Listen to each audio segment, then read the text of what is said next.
Alright, so I got a question this morning from a buddy of mine.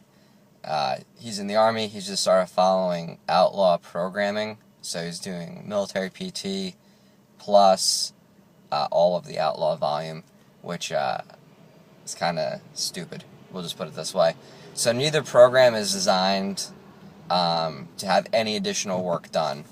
Well, maybe Army PT is in some cases. But Outlaw is designed to be the Outlaw program. Anything else, any deviation from it, any additional work or substitutions or supplement, you're no longer following the program. Which I know is kind of just arguing semantics at some level.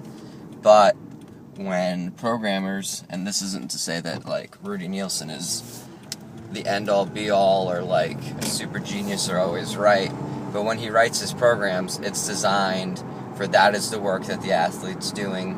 Anything more, you're overtraining. Anything less, and you're still not on the full volume. So if you're adding in Army PT, which in something like an airborne unit that my buddy's in, involves long runs and long rucks every day, you're going for an hour each time. You're using your legs, and you're not helping the fact that you're squatting all the time and lifting all the time in the Outlaw programming. So when you say something like, "Oh, my legs aren't recovering," yeah, no shit. You're doing way too much volume. Now, because of his job, he can't get out of doing Army PT. He's going to have to do the runs. He can't just go, "Oh, I'm only going to run 1 mile with you guys," and then go lift the rest of the time or something like that. Like, there's no way to modify it. Because that's your job. Your job's your job. And if it's putting food on the table, it takes precedence over everything else that you're doing. So there's a couple ways that you could modify it, but it's important to know that if you are modifying it, you're no longer on the program. So my suggestion was do your Army PT in the morning, because that's when everybody does it. That's your job. It has to take priority. And then in the evenings, do the lifting portion and skip the metcons. So if there's a skill development piece, you can go ahead and throw that something like handstand walk practice. If there's like a muscle up EMOM, that's going to be fine. But other than that, just stick to the lifting that they have. It's still not going to be a good answer.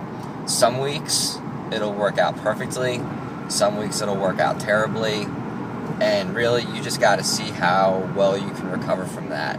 So my advice was to test that method for 2 weeks. See how that works. If it doesn't work out that well, you're probably going to need to go do something like buy Greg Everett's Callus Book of Programming, find a lower volume lifting program that still addresses what your weaknesses are.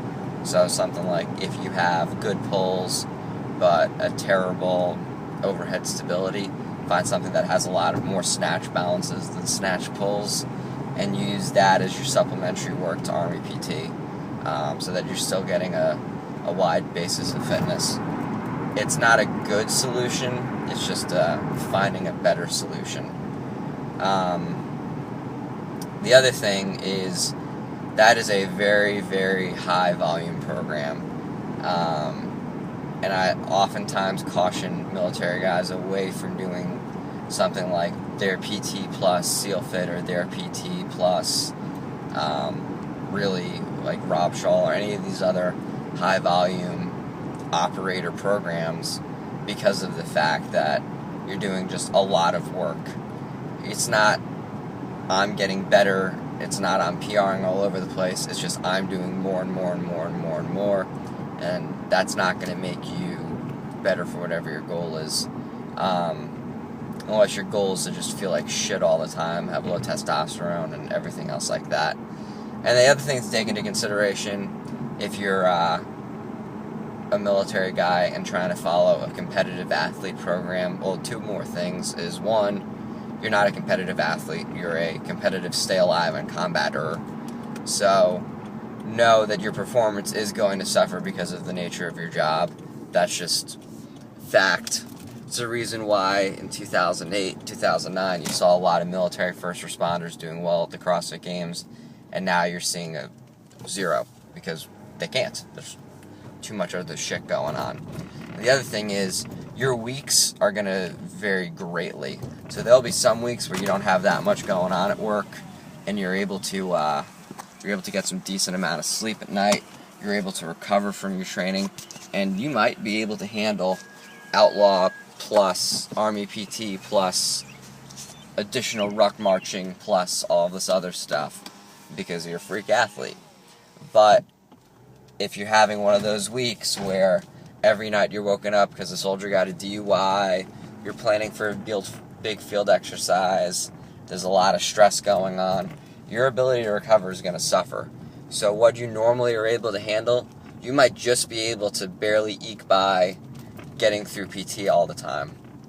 I remember there were a couple weeks where I was getting less than 2 hours of sleep a night doing a planning job. This wasn't like in the woods. And I barely was able to just do light jogs every day without feeling like I was going to die. And this is when I was in my young 20s. So take it into consideration, play it by ear, and most importantly, listen to your body.